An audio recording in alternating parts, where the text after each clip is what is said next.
All right, guys, what's going on? Welcome back to Chris's Sports Corner. Real quick, man. Hope everybody's having a great Thursday. My time. Hope everybody's having a great Thursday, man. Lakers versus the Utah Jazz. First of all, Anthony Davis went down with what looks to be a serious injury. It looked bad. Well, now we know Anthony Davis injury prone, so normally he gives some flack on these type of on injuries, but this wasn't one of those. Just because and that ones looked bad, like that wasn't softness, that was a bad landing.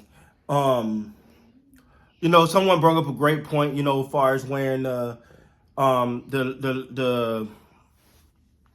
cut the low cut shoes or whatever. But hey, it's the NBA. People do that all the time.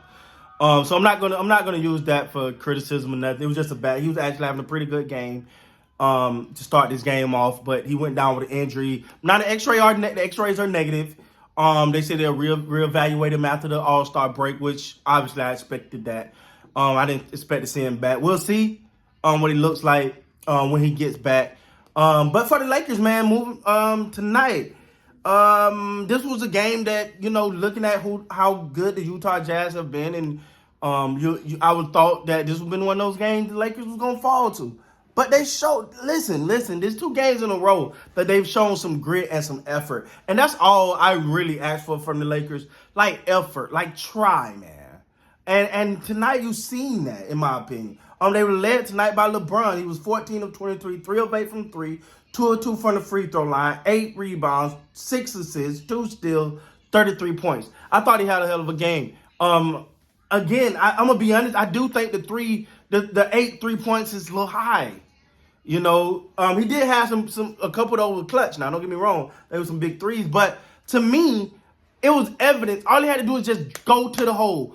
If he could have just went to the hole on every play and forced Rudy Gobert or Whiteside to either crash down and try to stop him and through the easy alley hoop or whatever. If Dwight Howard's in the game, which we'll talk about in a minute. But I felt like that was there all night. LeBron, a lot of times, as we know, LeBron chooses not to do that when that's something he could do every game. But I'm not going to criticize him too much. You know what I'm saying? He did have 33.15 tonight in the fourth, and to me, that's big. Like that's my thing. What do you do in the fourth? When it's on the line, when it mattered most, what do you do in that fourth quarter? I thought it had a hell of a game. Russell Westbrook, 6 of 13, 1 of 4 from 3, 4 of 7 for the free throw line, 7 rebounds, 6 assists, 17 points. I thought Russ played well. He played within himself. When AD went out, unfortunately, but Russ is more comfortable with the ball in his hand. Now, it was times down that stretch where LeBron was like, yo, I ain't giving this ball up. I'm doing my thing. But for the most part, he kind of it's kind of like they kept the ball in Russ's hand. Russ is more comfortable with the ball in his hand than he is without the ball in his hand. It's just what it is. Russ is not a stand-up in the corner, a stand-up. That's not who he is, all right? So I can't criticize Russ too much tonight. They got the dub. And to me, that's all that matters. But I will say, looking at this game and watching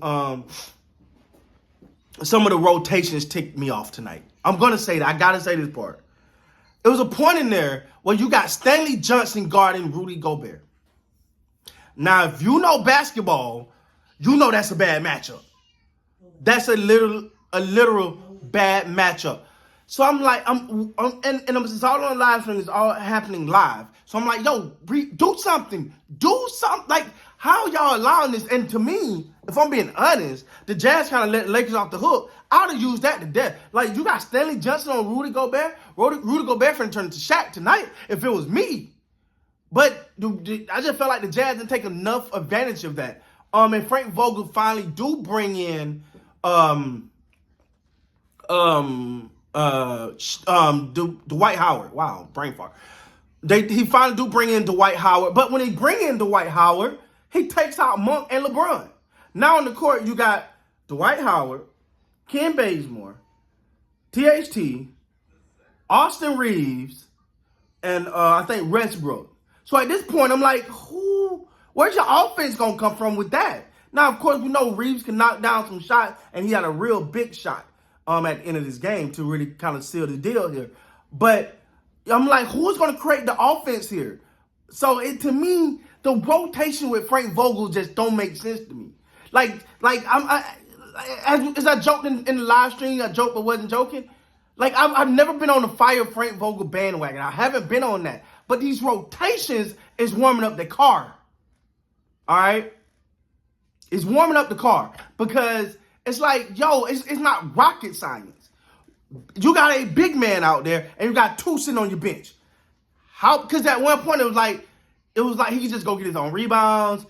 You know, he was just dominating the inside because there was no big man to match him. The minute you start injecting Dwight Howard into the game, it slowed that down. The game became more physical. Now you got to box out a Dwight Howard, or he's going to dominate the glass. So now you're taking other elements away from the Jazz, which is good. So to me, the fact that Frank Vogel didn't think of this early was just baffling to me. Another thing, again, I'm not going to bash Russ, but if I know it's coming down to free throws, it's coming down to free throws. I know they're going to foul for free throws. Why is Russell Westbrook in the game? Hell, if I'm being honest, I don't really want LeBron in the game during that time. But definitely not Russ if they come down to shoot free throw. But let me go on to say Russ made his free throws. All right, let me give him that credit. He actually knocked them down. So salute to him for knocking them down. But it's not something I would have done. If I know I'm not taking that chance, even though it worked out in that instant. In the same way I feel about LeBron shooting threes. I'm not keen on him shooting threes because that's not his game. Even though there's a time when he's gonna knock him down, but it's not my thing. Like, I'm trying to give myself the best chance to win here. So that kind of ticked me off the rotations. I just really didn't get it at times, man. Like, sometimes he takes all his offense off the court. And I'm like, yo, like, keep something out there that can get you some offense. Taylor Tucker is not going to create offense on his own. He'll have one or two splash plays. Ken Bazemore, first of all, let's give him his credit for his effort. His effort and energy was there. He did knock down the three from the corner, and then they went back to him for three, and it didn't work out. But his energy was in the right place. He definitely did his thing in that regard. But all in all, man, Monk is another hit and miss guy, you know. But his energy and effort, like I'm saying, when the Lakers are playing with energy and effort, win or lose, I'm cool because I don't feel like you didn't give it your all. I feel like they gave it their all. They came out with a win. You can get more wins like this if you give 110 at all times.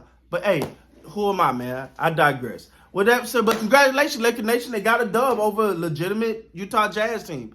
I thought they played well. Definitely played well. They showed the energy and the effort and what it takes to win. Good job. Can they build on this? We'll see. But with that being said, guys, thank you so much for watching the channel. Make sure to hit that like button, hit that subscribe button if you like the content. And until next time, man, you guys be great.